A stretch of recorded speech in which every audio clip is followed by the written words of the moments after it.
ప్రజలు పార్టీ కార్యకర్తలకి మంచి భవిష్యత్తు కోసం మహానాడులో 6 శాసనాలను ప్రకటించారు నారా లోకేష్. 6 శాసనాలతో కార్యకర్తలు రాష్ట్ర అభివృద్ధికి కృషి చేస్తామని తెలిపారు.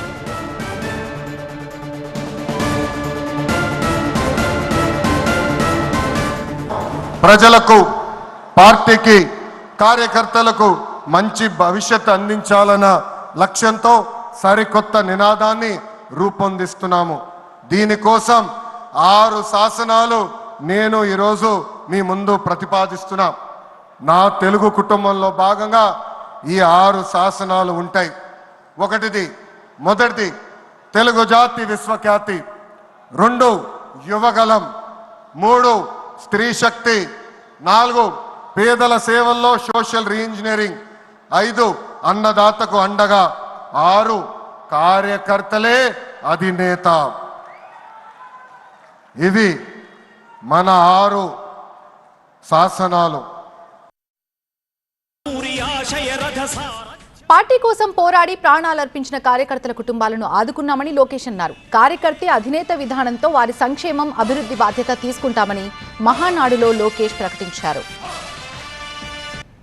ఆనాడు పొంగనూరు నియోజకవర్గంలో అంజిరెడ్డి తాత స్థానిక సంస్థ ఎన్నికల్లో నామినేషన్ వేసేదానికి వెళ్తే ఆనాటి పాలకులు అడ్డం తిరిగారు.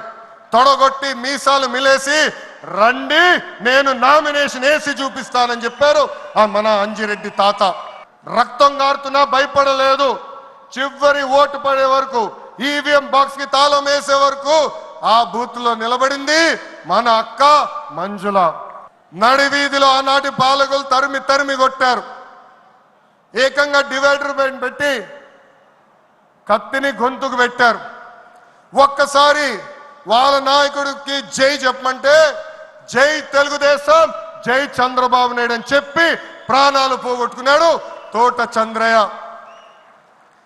ఈ రోజు నేను ఈ సభాముఖంగా గర్వంగా చెప్తున్నా, ఆంధ్ర రాష్ట్రంలో ఎప్పుడు జరిగిన విధంగా తోట చంద్రయ్య కొడుకు కూడా ఈ రోజు మన ప్రభుత్వ ఉద్యోగం ఇచ్చింది. అందుకే తెలుగుదేశం పార్టీలో కార్యకర్తలే మన అధినేత.